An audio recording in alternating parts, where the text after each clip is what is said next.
Comme disait Stephen Hawking, l'intelligence, c'est de s'adapter au changement.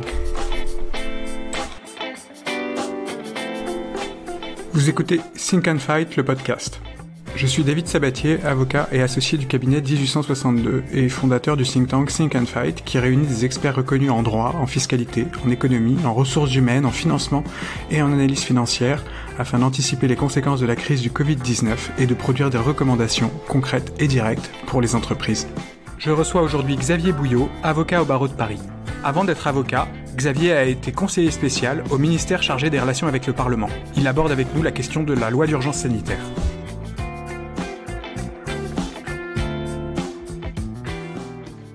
Alors sur cette question d'état d'urgence sanitaire, la première question que j'ai envie de te poser, c'est est-ce justifié ? Alors, c'est une excellente question, David, et je suis pas persuadé qu'on va trancher aujourd'hui et ici le débat séculaire sur la balance entre la sécurité et la liberté, puisque est-ce que l'état d'urgence est justifié sur le plan sanitaire ? Évidemment. On n'est pas là pour contester, déjà on n'est pas médecin, on n'est pas là pour contester le fait qu'il faille prendre des mesures fortes et qui sont donc dérogatoires au droit commun pour lutter contre l'épidémie. Mais en même temps, la justification de l'état d'urgence se trouve dans sa capacité à être contrôlée, à ce qu'on reste dans un état de droit. Ce qui est très intéressant, comme tout le monde a pu le voir, c'est que, alors on vend peut-être pas le système chinois, mais par exemple, on vend beaucoup le système sud-coréen dans la gestion de l'épidémie, mais c'est une victoire qui a été remportée. Alors déjà, est-ce qu'elle a été totalement remportée ? On ne sait pas, l'avenir le dira, mais en tout cas, en Corée du Sud, on a constaté qu'il y avait assez peu de contamination. Mais ça s'est fait au prix d'une restriction des libertés individuelles assez forte qui ne serait jamais acceptée en France, notamment avec un service de traçage des malades via leurs données personnelles qui me semble difficile à accepter dans un pays comme le nôtre, qui est un pays contestataire par nature. Donc oui, l'état d'urgence est toujours justifié si on fait face à une véritable menace. En revanche, c'est notre capacité en tant que démocratie à le contrôler, à le maîtriser qui est important. Et donc, ce contrôle, il passe par deux vecteurs principaux. C'est le Parlement et les juridictions administratives notamment. Donc, est-ce que l'état d'urgence est justifié ? Est-ce que la restriction des libertés est justifiée ? Nous, notre premier réflexe en tant qu'avocat, c'est de dire... Dès qu'on parle de restriction de liberté, c'est de dire stop, de dire attention. Mais dans une certaine mesure, moi je considère que c'est justifié si justement il y a des vigies démocratiques qui sont le Parlement, les juridictions et donc aussi les avocats qui sont le poil à gratter de tout gouvernement et on a besoin de poil à gratter en ce moment, même s'il faut moi c'est peut-être mon côté un peu légitimiste, je pense qu'il faut aussi ne pas chercher à embêter le gouvernement à tout prix, il faut juste savoir poser des principes comme par exemple l'a fait le Conseil national des barreaux récemment. J'ai trouvé qu'ils ont adopté une position très, très raisonnable qui, en prenant un communiqué qui commençait par naturellement, nous sommes conscients qu'il faut prendre des mesures de restriction des libertés, mais il y a certains points qui vous avez franchi la ligne, vous êtes sorti des clous. Et c'est le cas de la détention provisoire notamment, on en parlera peut-être. Est-ce qu'on avait besoin d'une loi ? Est-ce qu'il fallait passer par cette loi d'urgence sanitaire ? Alors, c'est extrêmement intéressant parce que la plupart de nos lois sont dictées par les événements. L'état d'urgence, qui n'est pas l'état d'urgence sanitaire, tout le monde connaît l'état d'urgence simple, disons. L'état d'urgence, il a été créé en 1955 à l'occasion de la guerre d'Algérie. C'est pas ce qu'on appelait la guerre d'Algérie à l'époque, c'était les événements d'Algérie, mais on a créé cet état d'urgence et en fait, quand on regarde cette loi du 3 avril 1955, on se dit, en réalité, elle donne potentiellement au gouvernement des pouvoirs qui sont à peu près ceux de l'état d'urgence sanitaire en réalité. Dans le cadre d'un état d'urgence, alors cette loi de 1955, elle a été modifiée, elle a été enrichie, notamment dans les années 80 et plus particulièrement récemment dans le cadre de la lutte contre le terrorisme, mais en tout état de cause, cette loi d'urgence, elle permet des interdictions de circulation de séjour, des assignations à résidence, des dissolutions d'associations, des fermetures de lieux publics, que ce soit des lieux de spectacle, des lieux de culte, des débits de boissons, des interdictions de réunions, de collèges, de défilés, il y a même des perquisitions, des réquisitions, des remises d'armes. Donc en soi, rien qu'avec cet arsenal de l'état d'urgence, on aurait pu éventuellement, ne serait-ce qu'en le complétant un tout petit peu, prendre les mesures qui ont été aujourd'hui prises par le gouvernement.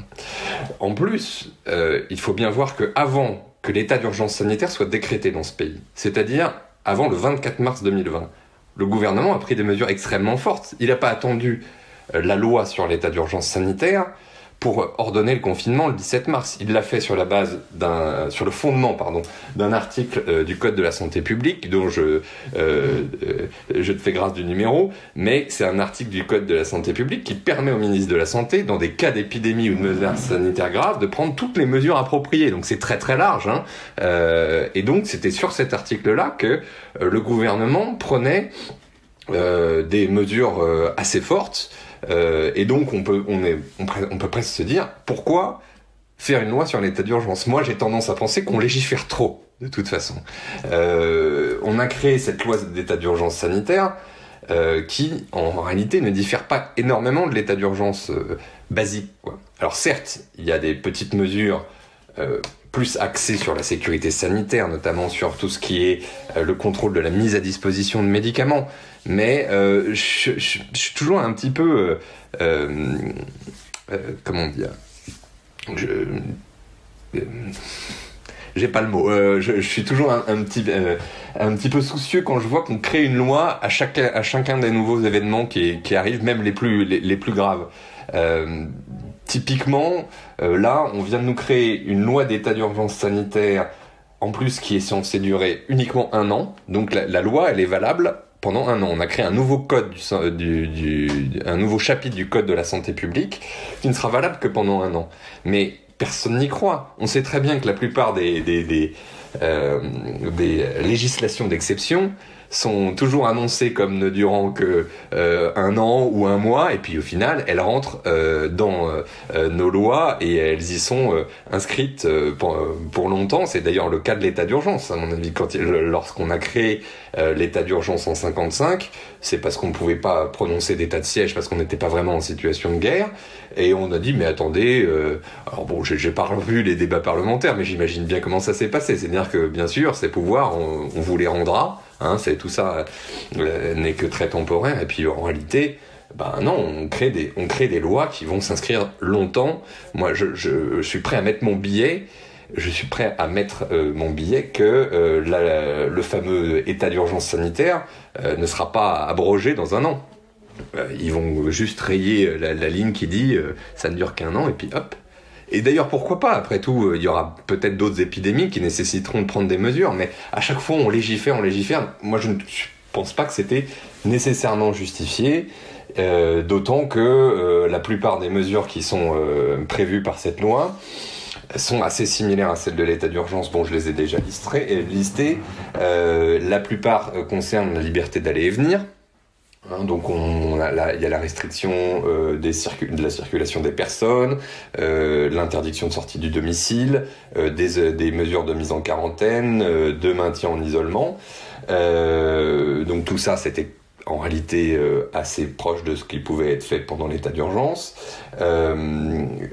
Il y a la fermeture, il y a plein de mesures attentatoires à la liberté de réunion, mais aussi à la liberté du commerce et de l'industrie, la liberté d'entreprendre. Il y a la fermeture provisoire des établissements recevant du public. Il y a la limitation ou l'interdiction des rassemblements.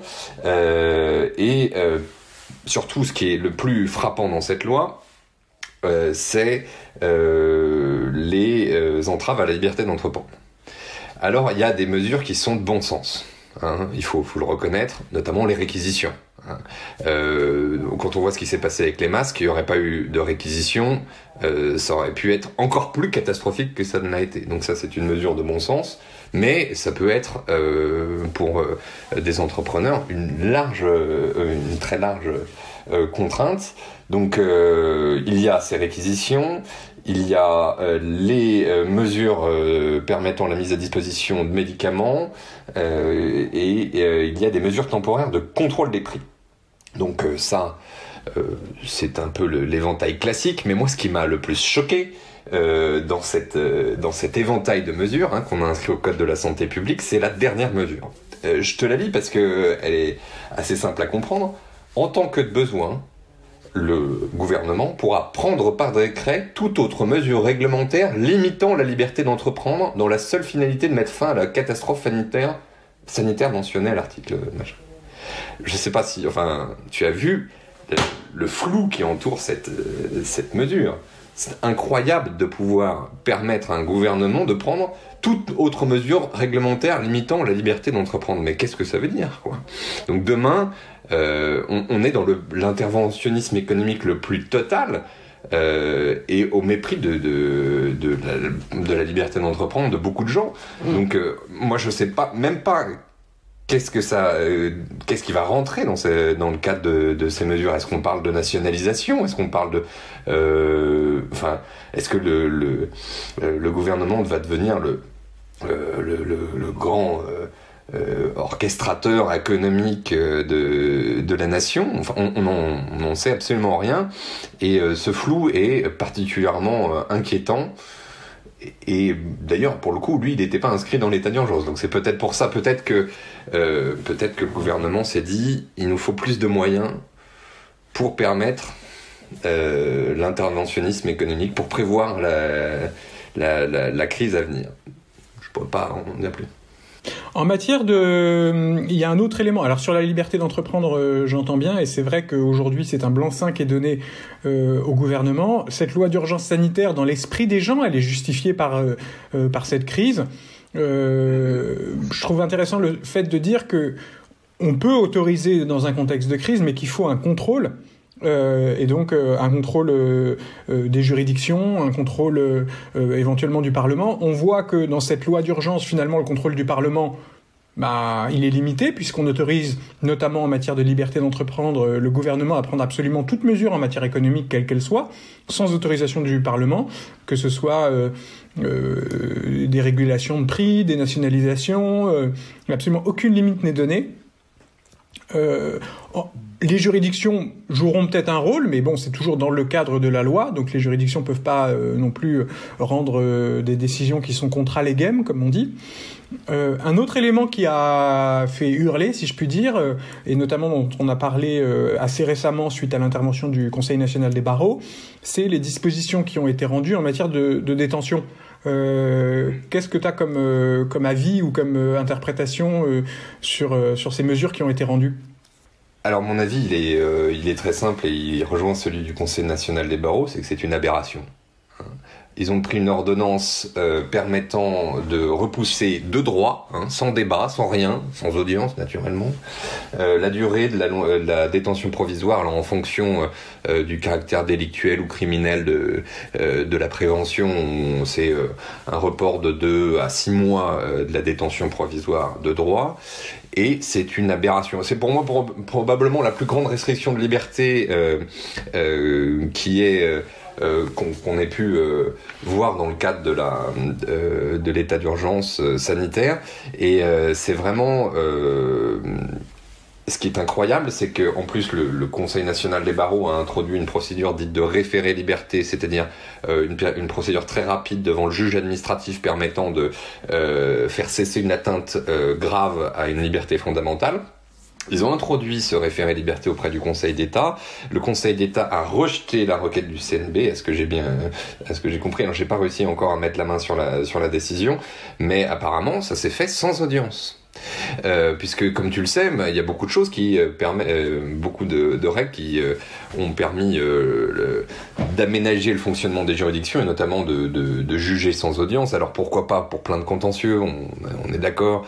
Mais alors pour celui-ci, je dois dire que j'ai été particulièrement choqué d'apprendre que le Conseil d'État n'a même pas voulu avoir le débat avec le Conseil national des barreaux sur ce point, alors qu'on parle quand même de détention provisoire, donc de gens qui sont innocents jusqu'à preuve du contraire et qui ne peuvent être détenus arbitrairement en fonction de...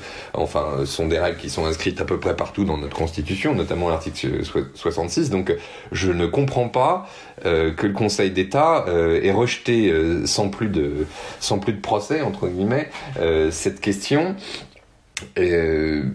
Ça pose une véritable question, pour le coup, c'est celle du contrôle. C'est-à-dire que dans une situation d'état d'urgence, tu as deux principaux garde-fous qui sont le Parlement et les juridictions administratives. Et en l'occurrence, quand tu vois que la juridiction administrative fait aussi peu de cas de la liberté, sur le sujet de la détention provisoire, tu t'interroges. Tu es en mesure, nous sommes légitimement en droit de nous interroger, et c'est là où, à mon avis, il faudrait que le Parlement prenne le relais. C'est-à-dire que quand le juge, dans une telle situation, n'est pas capable d'agir, il faut absolument que le législateur agisse, sauf que, comme tu le sais, comme nous le savons, le Parlement tourne un peu au ralenti. Alors certes, on a des images absolument remarquables de commissions en visioconférence, pourquoi pas d'ailleurs, hein, je n'ai rien contre des solutions inventives pour faire fonctionner notre démocratie, mais le vrai problème, c'est que il faudrait des propositions de loi, des amendements, pour supprimer cette mesure, ou en tout cas l'encadrer, la faire encadrer par des juges de la liberté et de la détention, ce genre de choses. Donc pour le moment, il n'y a rien de tout ça, donc je considère que le Parlement ne joue pas tout à fait son rôle de contrôle. Dans le cadre de l'état d'urgence, il y a une règle très simple, hein, c'est que l'état d'urgence est dirigé est décidé par le gouvernement en général, hein, que ce soit l'état d'urgence normal ou l'état d'urgence sanitaire, puis il est prolongé par décision du Parlement. Donc bon, c'est dans ce cadre-là qu'il y a déjà un premier contrôle du Parlement, mais là pour le moment on en a déjà pour 2 mois. Hein. La loi sur l'état d'urgence sanitaire, elle l'a décrété pour 2 mois, donc jusqu'au 24 mai, le contrôle du Parlement, c'est uniquement à poser des questions, quoi. Et donc il faudrait qu'ils mettent la pression sur le gouvernement, et pour l'instant je ne les vois pas le faire, notamment sur ce sujet-là, qui est quand même fondamental. Et toi, tu penses qu'elle va être prolongée, cette loi d'urgence sanitaire, du coup, ou... Naturellement. Alors ça, c'est évident qu'elle sera... Alors c'est évident. Il m'arrive de me tromper, donc je vais être très humble, mais non, bien sûr qu'elle va être prolongée, ne serait-ce que parce que c'est nécessaire. Personne ne voit au 24 mai une France retournant à un fonctionnement normal. Donc il y aura besoin de prendre des mesures particulières qui sont en plus juridiquement, je dirais pas bancales, mais quand même assez questionnables. Il s'agit de forcer par exemple toute la population à porter des masques, voilà, il faut un état d'urgence sanitaire. Donc pour moi c'est évident que ça sera prolongé. Je note d'ailleurs que s'agissant de la lutte contre le terrorisme, alors on est d'accord que ce ne sont pas les mêmes fléaux, mais c'est quand même... Le parallèle est intéressant, c'est que en novembre 2015, quand il y a eu les attentats du Bataclan, on a déclenché l'état d'urgence et c'était bien normal. Et cet état d'urgence a duré jusqu'à juillet 2017 en réalité. Alors que, certes, nous avons connu d'autres attentats, et il était normal de le continuer, mais on peut pas dire que c'était non plus quotidien ou même hebdomadaire. Mais on a prolongé l'état d'urgence pour donner au gouvernement les moyens d'agir contre cette menace. Et donc je vois mal comment est-ce qu'il pourrait en être autrement pour l'état d'urgence sanitaire. Pour moi, l'état d'urgence sanitaire va être prolongé pendant même facilement 6 mois, 1 an. Il faut que le gouvernement ait à sa disposition des moyens assez puissants, notamment, je pense pas, notamment sur le côté économique, parce que Bon, sur tout ce qui est confinement, restriction de circulation, déjà il faut qu'il soit en mesure éventuellement de pouvoir réordonner un confinement tout de suite, par exemple, mais c'est surtout, je pense, que au niveau de la crise économique à venir, où il faudra qu'il ait ses pouvoirs dérogatoires. Juste pour conclure, je voulais mettre en perspective avec un autre épisode qu'on a fait avec Magnus Robak, qui est donc ancien ambassadeur de Suède au Brésil, au Japon, qui a été aussi directeur des affaires européennes au ministère des Affaires étrangères à Stockholm, et qui est francophone, qui est marié à une Française, qui vit à Paris et qui est aujourd'hui bloquée en confinement à Paris, et qui me disait je descends de chez moi pour aller acheter ma baguette. Et un policier m'arrête et me demande mon nom, mon prénom, ma date de naissance, mon attestation pour savoir si je dois aller acheter ma baguette. Et lui était très choqué que les Français qui, pour lui, débattent d'absolument tout, acceptent finalement ces restrictions sans broncher et sans qu'il y ait, même par la voie des médias ou d'humeur ou au moins de contestation, ne serait-ce que critique sur les mesures qui ont été prises. Il ajoutait également que ce type de mesures n'aurait pas pu être mis en place dans un pays, par exemple, comme la Suède. Sur le plan constitutionnel et sur le plan politique, ils n'auraient jamais pu mettre en place un état d'urgence comme le nôtre. Alors on dit souvent que les Français ne sont pas assez disciplinés et qu'il faut mettre en place ce type de mesures. Est-ce que les Français sont si peu disciplinés que ça ? On voit aujourd'hui qu'ils respectent finalement les dispositions et les mesures qui ont été prises. Est-ce que ces mesures étaient nécessaires ? Il faudra être très très attentif effectivement à la fin de ces délais de 2 mois et très attentif à la durée de ces mesures-là parce que elles sont par nature un peu attentatoires aux libertés fondamentales et donc elles peuvent pas par hypothèse perdurer trop longtemps. Cet épisode a été produit et réalisé par 1862 avocats pour le compte du think tank Think and Fight. Et si cet épisode vous a plu, n'hésitez pas à le partager sur les réseaux sociaux ou à nous laisser des petites étoiles. Et vous pouvez toujours m'envoyer un mail à sabatier@1862-legal.com. À très vite.